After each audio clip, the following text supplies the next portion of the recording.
My name is Isadora Stowe. I'm an artist and arts educator. And today what we're going to do is we're going to make a cat or animal portrait using Andy Warhol's blotted technique. All right, so the first thing we're going to do is we're going to take our tracing paper and we're going to take our source image, the cat you had in your kit, or you can use any kind of black and white image. You're going to want to be able to see all that high contrast that black and white will give you so that you can trace it and really see what you're trying to do. Okay. One of the great ways to keep the tracing paper still is to tape it at the top. So we're just going to go ahead and do that. All right. So now it is taped at the top. And we're going to take a nice sharpened pencil, and sometimes it just depends on what you like to use, different kinds of pencils. But you want to make sure that the first thing you do is kind of trace around the entire form of the object. That way you make sure that you have that visual information.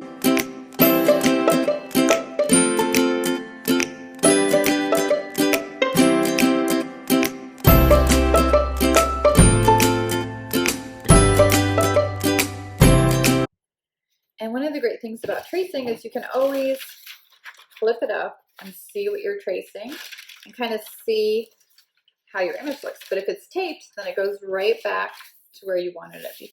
So you can see this is the outline and that's the original. We're going to take the original off and we're going to put the original on the designated piece of paper that you want. All right. So you can do a couple things. I think I want him to come out to be like that on my piece of paper. Yeah, that's how I want him to be. So what I'm going to do is I'm going to tape it on the side. Okay. So I'm going to take that tape again. Doesn't have to be a lot of tape, just enough. But you always want to kind of score your tape, which just means you just put your finger across it again. Get it in there, real good. All right, now I got my guy. I got some extra paper here that I think will probably bother me while I'm working. So I'm going to go ahead, just tear that off really quick. So I have a nice little guy who's going to fit under my page. I'm thinking that's cutting it pretty close. So we're going to change that. Because once everything's said and done, I'd like him to be a little bit more centered. So if you find that you too would like it in a different place, pick up your tape and redo it. And because I moved that tape, I'm just going to reinforce it a little bit more with some more tape. Okay, so now what we're going to do is we're going to get out our ink. India ink is a great ink. And what I like to do is I use old jars, mason jars, any kind of jar you want, and their lids are always the best for India ink. You can see I've used this a million times because with Indian ink, a little goes a long way. And so you can just get that all out. And then you can get out a paintbrush, or actually what Andy Warhol did was he used these. And we also can use something like that, or a paintbrush that it's pretty small. And just the reason why you want something sturdy if you're going to use a paintbrush is because it's going to give you a lot more control, because we're going to be doing this bit by bit. So the first thing you want to do is kind of dig into that ink. You don't want to get too much ink on there, and you always want to have some Kleenex or paper towel nearby. So then the first thing we're going to do is just trace a little area of our drawing, and just a little area, and then we're going to take it back over and we're going to blot it on our piece of paper. So we're just going to apply pressure on the other side, and that's going to give us a little indentation on the piece of paper. And so we're going to do this with a lot of patience until we have our entire composition.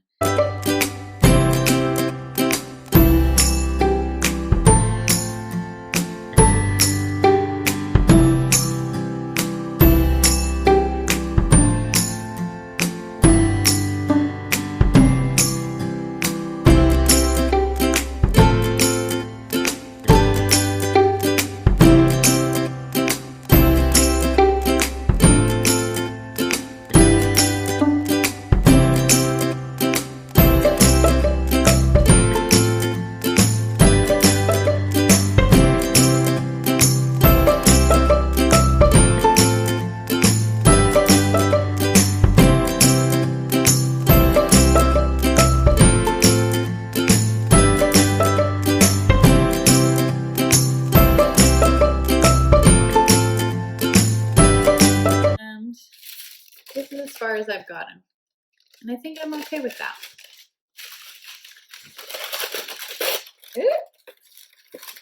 You could probably reuse that as many times as you want. You could use the other side too. Now, my extra favorite part, which is always about color. I'm very excited for color.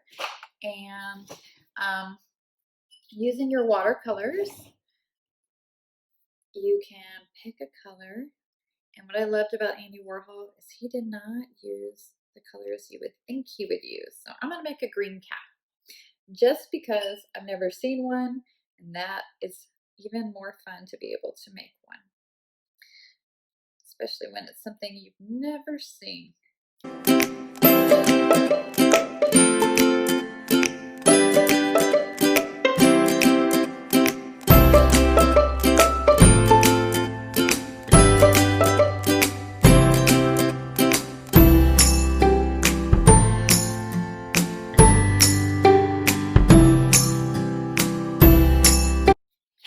And voila, we got our little cat.